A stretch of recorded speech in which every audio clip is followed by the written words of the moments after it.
నమస్తే.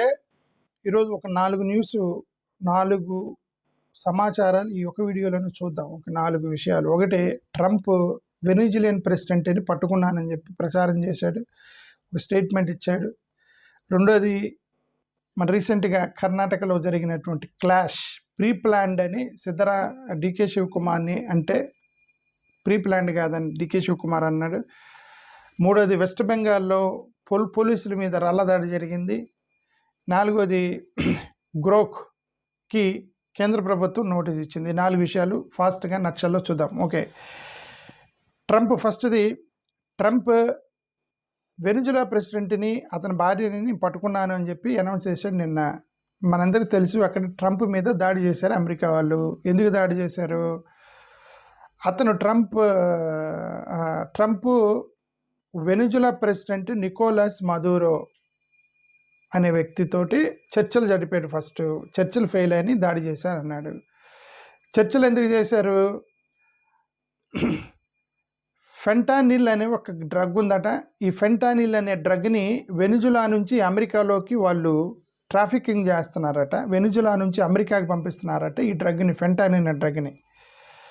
దీనివల్ల 3 లక్షల మంది అమెరికన్స్ చచ్చిపోయారు. ఇప్పటికీ నువ్వు ఆ డ్రగ్ ట్రాఫికింగ్ ఆపు అని అమెరికా ప్రెసిడెంట్కి చెప్పాడంటే ట్రంప్. ఆయన వినలేదట. ఆయన ఎందుకు వినలేదంటే ఆ డ్రగ్ ట్రాఫికింగ్ చేసేటువంటి ఆ కంపెనీ ఏదైతే ఉందో, కంపెనీ పేరు క్యాటల్ డి లోస్ సోల్స్ అంటారు కంపెనీ పేరు. ఇది స్మగ్లింగ్ చేస్తుంది ఆ డ్రగ్స్ని అమెరికాకి, వెనిజులా నుంచి. ఈ కంపెనీ ఓనర్ ఈ ప్రెసిడెంటేనట. వెనిజులా ప్రెసిడెంటే ఆర్గనైజేషన్ పెట్టి వాడే ట్రాఫికింగ్ చేస్తున్నాడు అని చెప్పేసి ట్రంప్ చెప్పే ఆరోపణ. మరి అది నిజమంత అనేది వాళ్ళ మధ్య చూడాలి. ఓకే, ట్రంప్ ఏమంటాడంటే ఈ ప్రెసిడెంట్ మధురోనే క్యాటల్ డి లోస్ సోల్స్ అనేటువంటి కంపెనీ ఒక ఆర్గనైజేషన్ పెట్టి దాని ద్వారా డ్రగ్స్ మొత్తం, నార్కో ట్రాఫికింగ్ మొత్తం చేస్తున్నాడు అమెరికాలోకి. దీనివల్ల మా వాళ్ళు 3 లక్షల మంది చచ్చిపోయారు అమెరికన్స్. 2025లోనే సంవత్సరంలోనే 3 లక్షల మంది చచ్చిపోయారు. కాబట్టి చర్చలకు పిలిచాడు. ఫస్ట్ చర్చలు ఫెయిల్ అయినాయి, దాడి చేస్తున్నాను అన్నాడు. దాడి చేశాడు వెనిజులా మీద. దాడి చేసి ప్రెసిడెంట్ని, భార్యని ఇద్దరిని పట్టుకున్నాను, సజీవంగా పట్టుకొని న్యూయార్క్ తీసుకెళ్ళాను ఏదో స్టేట్మెంట్ ఇచ్చాడు నిన్న. ప్రెసిడెంట్ని, భార్యనే పట్టుకున్నాడట. అది ట్రంప్ చేసిన స్టేట్మెంట్. మోరోవర్, దొంగతనం చేసి 2024లో ఓటు చోరీ, అక్కడ కూడా వెనిజులాలో ఓటు చోరీ చేసి గెలిచాడు ఇతను, అందుకని దాడి చేశానని చెప్పాడు నిన్న. బంగ్లాదేశ్లో హసీనా మీద ఓటు చోరీ చేశాడనే ఆరోపణలు ఉన్నాయి. ఇక్కడ వెనిజులా కూడా ఓటు చోరీ చేశారట. వెనిజులాలో ఓటు చోరీ చేసి గెలిచాడని, నేను దాడి చేశాను, ఇతను దొంగ అని చెప్తున్నాడు అతను. ఓకే, అది ట్రంప్ యొక్క వర్షన్ అది. ఓకే, ఇది ఒకటి. రెండోది చూద్దాం. ఈయన డీకే శివకుమార్, మనకు తెలుసు కదా, నిన్న గొడవ అయిపోయింది. గాలి జనార్దన్ రెడ్డి ఇంటి ముందు ఫైరింగ్ జరిగి ఒక కాంగ్రెస్ నాయకుడిని చంపేశారు. కాంగ్రెస్ నాయకుడు చనిపోయాడు. అక్కడ బీజేపీ వాళ్ళు ఏమన్నారంటే ప్రీ ప్లాన్ చేసి డీకే శివకుమార్ ప్రీ ప్లాన్డ్ చేసి గొడవ పెట్టాడు ఆయన. డీకే శివకుమార్ అది ప్రీ ప్లాన్డ్ కాదు, అది యాక్సిడెంట్లకు జరిగింది. అక్కడ గాలి జనార్దన్ రెడ్డి ఇంటి ముందు బయట వారికి 3వ తారీఖున మహర్షి వాల్మీకి సంబంధించిన ఒక విగ్రహ ఆవిష్కరణ ఉంటే దానికి బ్యానర్లు కడుతున్నారట. గాలి జనార్దన్ రెడ్డి బయట, ఇంటి బయట గాలి బ్యానర్ కడుతుంటే వాళ్ళు వచ్చి బయటకు వచ్చి మా ఇంటి ముందు ఎందుకు కడుతున్నావు అన్నారు. అది చాలా చిన్న గొడవ. ఎందుకు కడుతున్నామంటే అక్కడ ఇక్కడ వీళ్ళిద్దరు పొలిటీషియన్స్, వీళ్ళు గవర్నమెంట్లో ఉన్నారు, అతను కొద్దిగా ఇన్ఫ్లుయెన్షియల్ పర్సన్ కాబట్టి గాలి జనార్దన్ రెడ్డి, వాళ్ళకి మధ్య గొడవ అయ్యి పోలీస్ ఫైరింగ్ దాకా వెళ్ళారు. ఒకరినొకరు కాల్చుకునే దాకా వెళ్ళారు. అక్కడ ఎవరో ఒక అతను పీక్కొని ఫైరింగ్ చేశాడట. పోలీసులు వాళ్ళు ఫైరింగ్ చేశారు. మొత్తం ఒక కాంగ్రెస్కి సంబంధించిన ఒక వ్యక్తి చనిపోయాడట. రాజశేఖర్ రెడ్డి ఎవరు ఒక అతను చనిపోయాడట. ఓకే, అది దానికి సంబంధించింది. సో ఇప్పుడు బీజేపీ వాళ్ళు ఎక్యుజేషన్ చేశారు ఏంటంటే ఇదంతా ప్రీ ప్లాన్డ్గానే తీసుకొచ్చారు, గొడవ పెట్టుకోవాలనే జనార్దన్ రెడ్డిని చంపడానికి కాంగ్రెస్ వాళ్ళు ప్లాన్ చేసి ప్రీ ప్లాన్డ్ కాన్స్పిరసీ ఇది అని బీజేపీ వాళ్ళు సోషల్ మీడియాలో తిప్పుతుంటే డీకే శివకుమార్ అంత లేదు, ప్రీ ప్లాన్డ్ కాదు ఇది, అది జనార్దన్ రెడ్డి సపోర్టర్సే బయటకు వచ్చి గొడవ చేశారు బ్యానర్ కడుతుంటే. అదొక చిన్న గొడవ, ఇది ప్రీ ప్లాన్డ్ కాదని డీకే శివకుమార్ చెప్పినటువంటి ఒక స్టేట్మెంట్ ఇది. ఓకే, ఇది మూడోది. ఇంకొక వైలెన్స్ జరిగింది. ఈ వైలెన్స్ ఏంటి? వెస్ట్ బెంగాల్లో జరిగింది. వెస్ట్ బెంగాల్లో తృణమూల్ కాంగ్రెస్కి సంబంధించిన మూసా మోలా అనేటువంటి ఒక వ్యక్తి అరెస్ట్ అతను లోకల్ బాడీ ఎన్నికల్లో రౌడీజం దౌర్జన్యం చేసి లోకల్ బాడీ ఎన్నికల్లో ఫిష్ ఫార్మింగ్, లోకల్ బాడీ అంటే వాళ్ళని దాన్ని పిసికల్చర్ అంటారు బెంగాలీలో. ఫిష్ ఫార్మింగ్ వాళ్ళకేదో ఎన్నికలు జరుగుతుంటే ఇతను దౌర్జన్యం చేశాడట. ఎవరు? మూసా మొల్లా అని తృణమూల్ కాంగ్రెస్ అతన్ని అరెస్ట్ చేయడానికి పోలీసులు వెళ్ళారు. ఓకే, అతను టీఎంసీ గవర్నమెంటే, పోలీసులు వెళ్ళారు అతన్ని అరెస్ట్ చేయడానికి.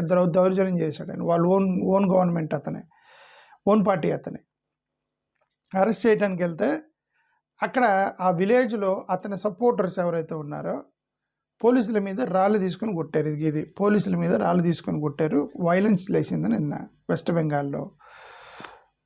అక్కడ 6-7 పోలీసులకి బాగా ఆరుగురు పోలీసులకి దెబ్బతిన్నారట. I mean గాయాలైనయట. వాళ్ళలో 7 అరెస్ట్ చేసి తీసుకెళ్ళి జైల్లో పెట్టారు. బీజేపీ వాళ్ళు అంటారు మీరు కావాలనే గొడవలు లేపారు, ఎలక్షన్లు వస్తున్నాయని. వీళ్ళు ఏమంటారంటే అతను మా పార్టీ వాడు కాబట్టి మేమే కదా పోలీసులు పంపించాం అరెస్ట్ చేయమని. తృణమూల్ కాంగ్రెస్ అతనే, కానీ పోలీసులు మా వాళ్ళు కాదు, మేమే కదా పంపించాం అరెస్ట్ చేయమని అతన్ని. కాబట్టి అతనికి మాకు సంబంధం లేదు, అది లోకల్ గ్రామంలో జరిగింది, అది సపోర్టర్స్ విసిరేరు రాళ్ళు పోలీసుల మీద, మాకు సంబంధం లేదని తృణమూల్ కాంగ్రెస్ వాళ్ళు చెప్పినటువంటి ఇష్యూ. ఇంకొకటి, ఇది 4వది. గ్రోక్కి భారతదేశం గ్రోక్కి ఒక నోటీస్ ఇచ్చారట. ఏంటంటే అబ్సీన్, ఇండీసెంట్, సెక్షువల్లీ ఎక్స్ప్లాయిట్, కన్సెన్చువల్ కంటెంట్ని మీరు జనరేట్ చేస్తున్నారు గ్రోక్లో, ప్లస్ దాన్ని తొలగించండి, ప్లస్ దాన్ని ఆపండి అని చెప్పేసి ఏమంటారు ఒక నోటీస్ ఇచ్చారు. ఇదేంటంటే గ్రోక్లో ఇప్పుడు చాట్‌జిపిటి, గ్రోకు ఇట్లాంటి యాప్ల్లో ఎవడో ఒకటి ఫోటో పెట్టి షో హిమ్ ఇన్ బికినీ అని చెప్తే, నీ ఫోటో అప్లోడ్ చేసి షో హిమ్ ఇన్ బికినీ అని చెప్పిన గ్రోకు బికినీలో నీ ఫోటో చూపిస్తుంది. అలాగా మార్ఫింగ్ చేసి ఫోటోలు ఇస్తుంది గ్రోక్. దాన్ని చాలామంది ఏం చేస్తున్నారు, మార్ఫింగ్ చేసి గ్రోక్ నుంచి తీసుకొని సోషల్ మీడియాలో పెడుతున్నారు. అది ఇప్పుడు భారతదేశంలో గ్రోకు నోటీస్ ఇచ్చింది. మరి గ్రోక్ని ఆపగలరు, యాప్ని ఆపలేరుగా. ఇప్పుడు గ్రోక్ని అయితే ఆపగలరు. దాన్ని నాకు తెలిసిన వరకు గ్రోక్ని టార్గెట్ చేయడానికి అదొకటే కారణం కాదు. గ్రోక్లో నువ్వేం కొట్టినా సరే నరేంద్ర మోడీ గారికి సంబంధించినటువంటి అంటే ఒరిజినల్ వర్షన్ మొత్తం గ్రోక్లో వస్తుంది. ఇప్పుడు వీళ్ళందరూ ఏంటంటే న్యూస్ మీడియాని మ్యానిపులేట్ చేయగలరు, టెలివిజన్ ఛానల్ని మ్యానిపులేట్ చేయగలరు, సోషల్ మీడియాని మ్యానిపులేట్ చేయగలరు. గ్రోక్ని మ్యానిపులేట్ చేయలేకపోతున్నారు నరేంద్ర మోడీ గారి గవర్నమెంట్. కరెక్ట్గా చెప్తుంది, అక్కడ కరెక్ట్ వర్షన్ వస్తుంది గ్రోక్. కరెక్ట్ వర్షన్ వస్తున్నప్పుడు తలకాయ నొప్పి అయింది మోడీ గారికి. ఎందుకంటే గూగుల్లో వర్షన్ మార్చగలరు. గూగుల్లో ఏముంది, ఒక ఆర్టికల్స్ని బ్లాక్ చేశారనుకునే, అది నీకు సెర్చ్ ఇంజిన్లో రాదు. మహాత్మా గాంధీ గొప్ప, లేదంటే మోడీ గారు గొప్ప అని చెప్పి మీరు ఆన్లైన్లో కొట్టారనుకోండి, గతంలో ఏమని వచ్చింది, Mahatma Gandhi national father of the nation అని వచ్చేది కదా. ఇప్పుడు father of the nation Modi గారు వచ్చినా వచ్చేది. ఎందుకు? వాళ్ళు వర్షన్ మార్చారు గూగుల్లో అనేటువంటి ఆరోపణ. ఈ ఆరోపణలో ఉన్న టైంలో ఇదంతా గూగుల్ కాదు, గ్రోక్లోకి వెళ్ళి చూద్దాం. గ్రోక్లో కరెక్ట్గా వస్తుంది, అది తలగనెప్పింది మోడీ గారికి. కరెక్ట్ నేరేషన్ వస్తుంది గ్రోక్లో. మోరోవర్ వాళ్ళు ఏమన్నారు, గ్రోక్ మోడీ గారికి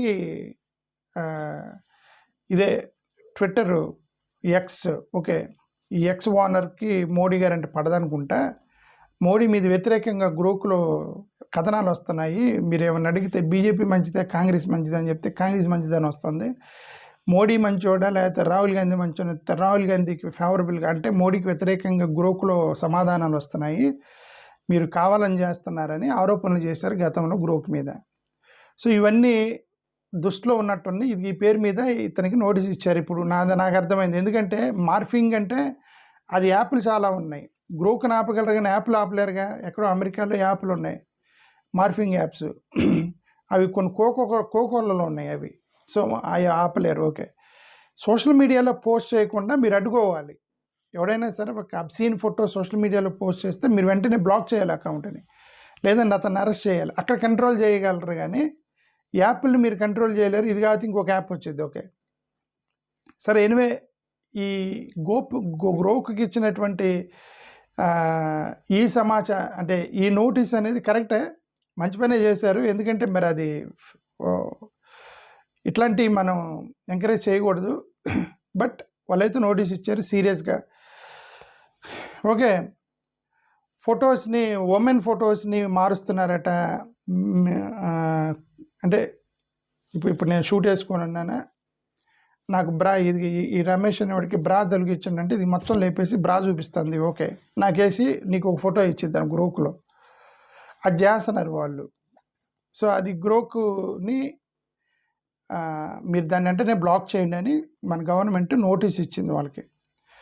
ఫేక్ అకౌంట్స్ ఉన్నాయి, మీరు దాన్ని చేయాలి, డెరిగేటరీ మొత్తం డిలీట్ చేయండి, సెక్షువల్ హెరాస్మెంట్ ఇలాంటి ఏమైనా కంటెంట్ ఉంటే డిలీట్ చేయండి, ఇవన్నీ కూడా ఇచ్చారు. ఓకే 72 అవర్స్లో యాక్షన్ తీసుకోకపోతే మిమ్మల్ని బ్లాక్ చేస్తామని, అంటే గ్రోక్ను బ్లాక్ చేస్తామని వాళ్ళ ఉద్దేశం అయ్యి ఉండవచ్చు. I think they will block the Grok. Okay మరి ఇంకా చూడాలి ఏం జరిగిద్దో. గ్రోక్ మీద చాలామంది డిపెండ్ అయ్యి సమాధానాలు అడుగుతూ ఉంటారు, తెలియనప్పుడు సమాధానం. ఓకే చాట్‌జీపీటీ, గ్రోక్ ఇట్లాంటి వాళ్ళకి హెల్ప్ చేస్తూ ఉండేది గూగుల్తో పాటు. Thank you. నమస్కారం.